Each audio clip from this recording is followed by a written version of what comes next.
Hello there, this is Brian Hitzelberger, your art appreciation professor, and this is week 6, if you can believe it, of art appreciation online.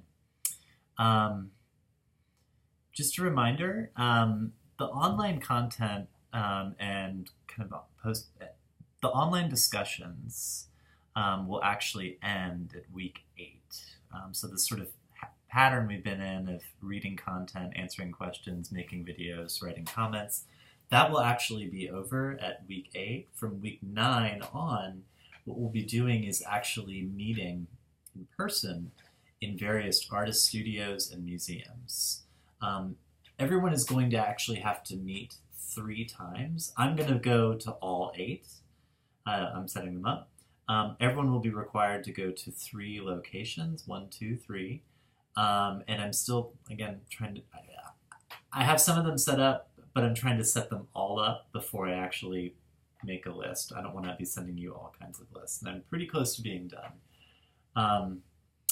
But the locations are around Athens, they're around Demorest, and they're actually in between.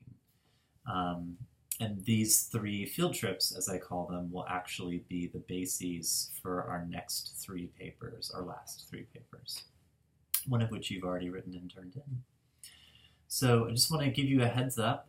Very soon we'll actually be meeting in person, and all the kind of like technology issues and Canvas issues that we've been having, hopefully they will be a thing of the past. So this week we're talking about graphic design and persuasion. And the post reads that although design is a rich and complex field, many of us associate the art of graphic design with advertising. Most likely because we encounter advertising in one form or another almost every waking moment that we are alive. That's really not an exaggeration. We cannot help but form opinions about the effectiveness of various forms of advertising as they have worked or failed to work upon us. For this week's discussion, I'd like you to think back on your life as a consumer. Reflect on a piece of advertising that you found particularly effective. What was it and why? Provide images and links in your post, if possible. Try to get inside the head of the designers involved in the creation of the piece you're describing, and assess why they made the aesthetic decisions that they made.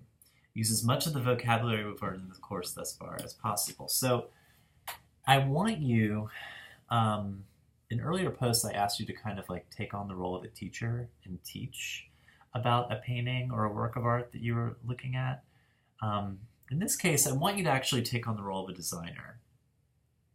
And consider a piece of advertising that had some kind of effect on you and put yourself in the person who made its shoes. It is an art form. The designer has a job to do. You know, they may want to sell you X, or they may want to inform you about Y. And in some ways, a designer actually works backwards from what it is they want to do in the minds of an audience and says, you know, what are the best ways that I'm going to do that? And the ways that they actually do this can be very telling about the times in which they live and the people to whom they are speaking. So advertising, although it's, commercials can be annoying and frustrating and all that stuff, but it can also be very interesting because really it's a sometimes not so subtle way of communicating to someone's unconscious. So that's what I'm interested in hearing about from you is, pick a piece of advertising that you thought was effective for some reason and talk about why you feel like the designer made it that way. Put yourself in their shoes. And it's important for me in these videos to know that you understand the material and are following with the readings. So one of the best ways to do that is to use as much of the course vocabulary as you are able. Okay? So be sure to do that. Thank you so much. I will see you next week.